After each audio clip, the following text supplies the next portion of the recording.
याला काय म्हणतात? एफर्ट्स. एफर्ट्स म्हणजे काय? कष्ट. आणि या बाजूला आहे इन्कम. इन्कम म्हणजे काय? उत्पन्न. हा महाराष्ट्राचा जो बिझनेस प्लॅन आहे ना, ऍक्च्युअली 5 वर्षाचा. 4 ते 5 वर्ष लागतात त्या बिझनेस मध्ये आपलं इन्कम सेट व्हायला. त्याच्यातलं जे पहिलं वर्ष आहे, हे पहिलं वर्ष जरा डेंजर आहे. याला म्हणतात यंगाव. हे जे पहिलं वर्ष आहे, हे पहिलं वर्ष जरा डेंजर आहे. हे बघा, हे लाल मी लिहिलं मुद्दाम, लाल. पहिल्या वर्षात या बिझनेस मध्ये इन्कम नसतं. पहिल्या वर्षामध्ये फक्त कष्ट असतं, खूप कष्ट. पहिल्या वर्षात इन्कम नाही, कष्ट आहे, खूप कष्ट आहे. लोकांना सांगा, लोकांना घेऊन या, लोकांची तिकीट काढा, लोकांना चहा पाणी करा, लोकांच्या घरी जाऊन बसा, लोकांना प्लॅन द्या, लोकांना प्रोडक्ट आणून द्या. लोकांचे लय नखरे झेलावे लागतात. मला आठवते पहिलं वर्ष माझं, जेव्हा मी या बिझनेसला सुरुवात केली. मी खामगाव पासून या व्यापाराला सुरुवात केली. आणि मी जेव्हा हा बिझनेस सुरू केला तेव्हा अख्ख्या विदर्भामध्ये माय लाईफस्टाईलचं कुठंच पीयूसी नव्हती. जसं आज परभणीला पीयूसी आहे, आवाज नाही आला. पाथरीला पीयूसी आहे. म्हणजे तुम्हाला प्रोडक्ट जर का आणायचे असतील तर तुम्हाला कुठून आणावं लागतात? लोकल ठिकाणी भेटतात की नाही भेटत? आम्ही जेव्हा बिझनेस सुरू केला तर कंपनीचं जे आउटलेट होतं ते होतं इंदोरला. खामगाव पासून इंदोर 350 किलोमीटर. आणि इकडे होतं नागपूर. पहिलं पिकअप सेंटर नागपूर विदर्भामध्ये. तर मला जर का प्रोडक्ट आणायचे असतील तर मला इथे इंदोरला जावं लागायचं 350 किलोमीटर. नसेल तर इकडे 300 किलोमीटर नागपूरला जावं. मग मी काय करायचो? शुक्रवारी कट ऑफ झाला. शुक्रवारी आपला विकली कट ऑफ असतो ना. शुक्रवारी कट ऑफ झाला की शनिवारी रात्री 10 वाजता घरून निघायचं गाडी घेऊन, भाड्याची गाडी, क्रुझर वगैरे. आणि रात्रभर ट्रॅव्हलिंग करून सकाळी सकाळी इंदोरला पोहोचायचो 6-7 वाजता मॉर्निंगला. रस्त्यानंच कुठल्या तरी धाब्यावर आंघोळ करायची, दात घासायचे, तिथंच काही वेळ खायचं. 9 वाजता पीयूसीला नंबर लावायचा, लाईन लागायची. पीयूसीला नंबर लावायचा. 9 वाजता लाईन मध्ये उभं राहायचं. आणि 11 वाजता जेव्हा नंबर यायचा तेव्हा ते प्रोडक्ट देणं, कुपन्स देणं, वाउचर्स देणं, या सगळ्या प्रकारामध्ये 3 वाजायचे दुपारची उपाची. आणि 3 वाजता प्रोडक्ट गाडीमध्ये टाकल्या जायचे. आणि 6 वाजता शनिवारी सायंकाळी 6 वाजता इंदोरवरून निघायचं सगळा माल घेऊन. आणि रविवारी सकाळी सकाळी 4 वाजता घरी पोहोचायचं. 3 तास झोप घ्यायची. 7 ते 8, 8 ते 9, 9 ते 10. आणि 10:30 वाजता ती जी गाडी माल भरून आणलेला होता पीयूसीतून, तो सगळी गाडी घेऊन सेमिनार हॉल मध्ये जायचं. कारण खामगावला रविवारी सेमिनार असायचा. मग खुर्च्या पण मीच टाकायचो, हॉल पण मीच बुक करायचो, मीटिंग पण मीच घ्यायचो, होस्टिंग पण मीच करायचो, प्लॅन पण मीच द्यायचो. आणि शेवटची शेअरिंग पण माझीच असायची. सगळे लोक प्रोडक्ट घेऊन गेल्यानंतर पुन्हा खुर्च्या मीच उचलायची. म्हणून आज काय म्हणलं,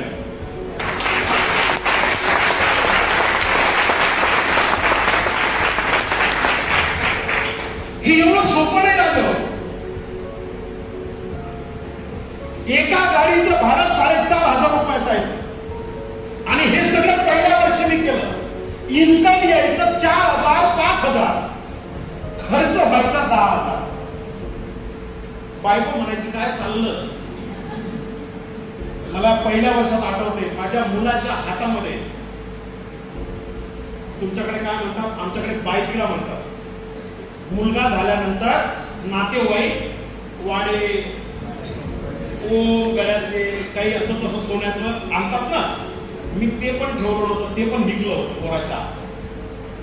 एकुलत्या एका पोराच्या अंगावरचं मी ते पण विकायचो आणि ते बिझनेस मध्ये लावायचो. पहिलं वर्ष लय डेंजर आहे, खूप कठीण आहे. आज नाहीये, आमच्या वेळेस खूप होतं, तुमच्या वेळेस लय सोपं आहे. आज तुम्हाला सपोर्ट करणारे लोक आहेत, एसटीसी आहेत, आरटीसी आहेत. आता काही काही एसटीसी आणि आरटीसी एवढा त्यांना माज आला ना, एसटीसी आरटीसी लोकांना भयंकर.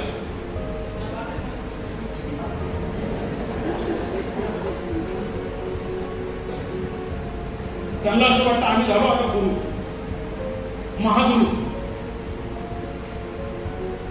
काही काही टीसी पण एवढे विचित्र वागतायत ना.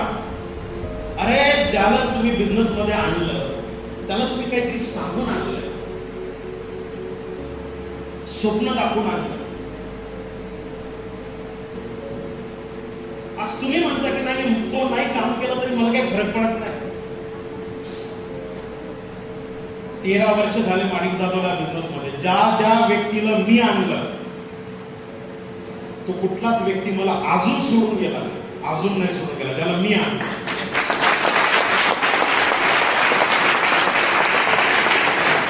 कारण आणताना कमिटमेंट केली होती, जोपर्यंत तू सक्सेस होणार नाही तोपर्यंत तुझा हात सोडणार नाही. जेवढे आणले आज सगळे लखपती करोडपती बनवले. तेवढा जीव लावला, उपकार नाही केले, पण कमिटमेंट केली होती की मी तुला आणतोय ना, तुला सक्सेसफुल करून दाखवणार. कारण एक बिझनेस करण्याची उमेद होती माहिती, पुढे जायची उमेद होती. एकटा नाही पुढे जायचं, सगळ्यांना सोबत घेऊन जायचं.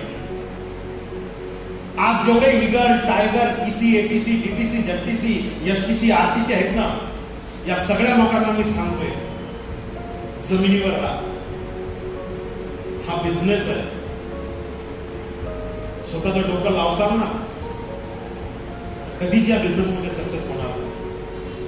पण सिस्टमचं डोकं जर का वापरलं ना, सक्सेस झाल्या वाचून राहणार नाही, 100%.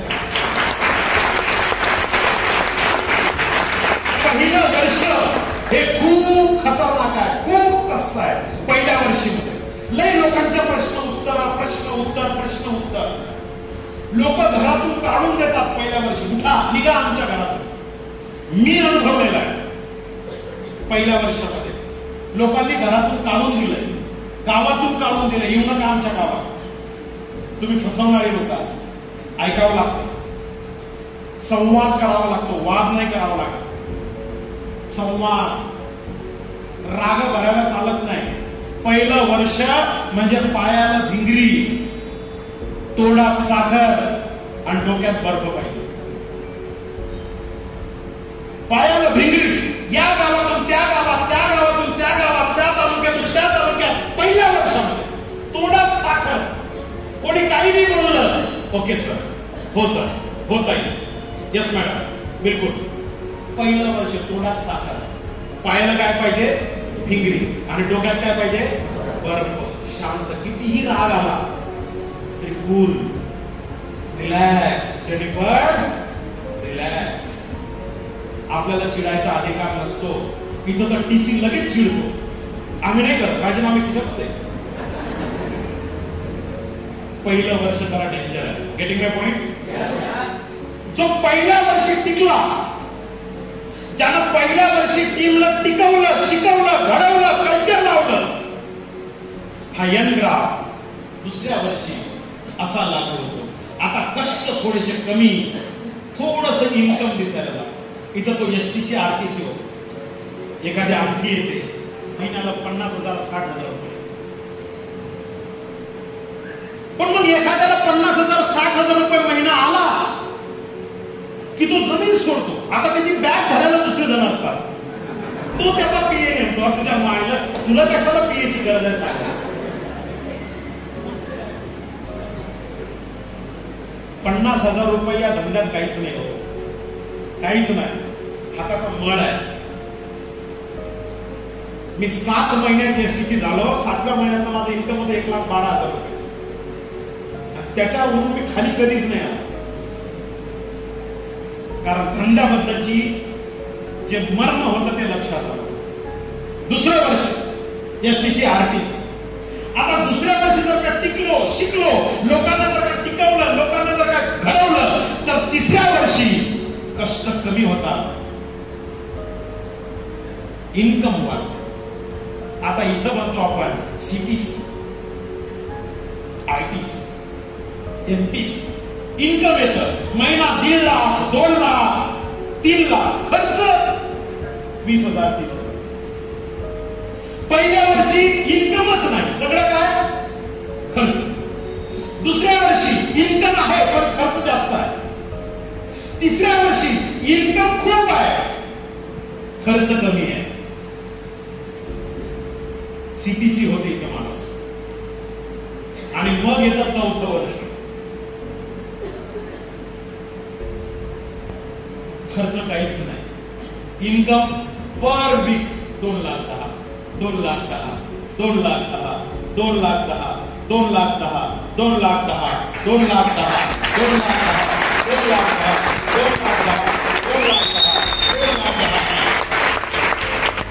आणि खर्च काय? 0. 1 रुपया खर्च येत नाही. आज मला इन्कम 17-18 लाख रुपये, खर्च किती? आवाज द्या. काहीच नाही. आलो औरंगाबादवरून, संभाजीनगरवरून, सकाळी निघालो. रस्त्याने एका डिस्ट्रीब्युटरने डबा आणून दिला, तिथं जेवण केलं. आता इथं तुमचं ट्रेनिंग घेतो. आता हे लीडर जो घालणार संध्याकाळी,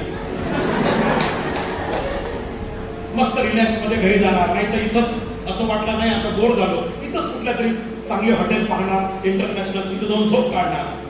बिल हे पुरं देते. खर्च किती आला? 0. इन्कम किती? 17 लाख. खर्च किती? 10% पण नाही, 1% पण नाही. पण पहिलं वर्ष इन्कम 0, खर्च. गेटिंग माय पॉइंट? म्हणून पहिल्या वर्षी खर्च बघू नका. भरपूर लोक लगेच गणित करतात. परभणी जीटीएस ला गेलो 30 रुपये, जाधव सरांच्या ट्रेनिंगला गेलो 100 रुपये, आरटीपी ला गेलो 27 रुपये, जाणं येणं भाडं तोडणं, इन्कम. लोक म्हणतात सर 6 महिने झाले हो, नुसतं खर्च सुरू आहे, इन्कमच्या नावाने पत्ता नाही. तुम्ही म्हणता दर बुधवारी चेक येतात, आम्हाला तर काहीच नाही. आम्हाला तर कंपनी नुसतं चेकच करू लागली. पाठवू का नाही, पाठवू का नाही, पाठवू का नाही. बाबा हा नियम आहे. पहिल्या वर्षी इन्कम होत नाही, दुसऱ्या वर्षी इन्कम होत नाही. इन्कम सुरू होते 3ऱ्या वर्षापासून. आणि 4थ्या वर्षी जे फुलं लागतात तर बुधवारी 2,10,000. आता म्हणतो नको नको, कंपनी म्हणते तूच घे. अरे नको, तूच घे. माय लाईफस्टाईल हे गावरान आंब्याचं झाड आहे. 5 वर्ष लागतात आंब्याला फळं यायला. एकदा फळं सुरू झाले की पिढ्या पिढ्या फळं भेटतात. पण आपल्याला काय सवय झाली, कोथिंबीर 90 दिवसात कार्यक्रम झाला पाहिजे जिकडा तिकडा. तर धंद्याची पद्धत समजून घ्या. धंदा समजला? किती वर्ष लागतात? पहिल्या वर्षामध्ये इन्कम, दुसऱ्या वर्षामध्ये इन्कम. खरं इन्कम सुरू होते 3ऱ्या वर्षापासून. पण हे त्यालाच भेटते जो 3 वर्ष टिकतो. म्हणून आम्ही बऱ्याचदा बोलतोय बाबा हा बिझनेस जर का करायचा असेल ना तर 3 वर्ष टिका आणि मग हा बिझनेस समजून घ्या. गेटिंग माय पॉइंट? किती लोक 3 वर्ष टिकायला इमानदारीनं तयार आहेत? मायनस मध्ये राहणार हे वाक्य लक्षात घ्या. आणि मी बऱ्याचदा सांगतो, थँक्यू सो मच, मी बऱ्याचदा सांगतोय ज्याला यंग ग्राफ समजला त्याला बिझनेस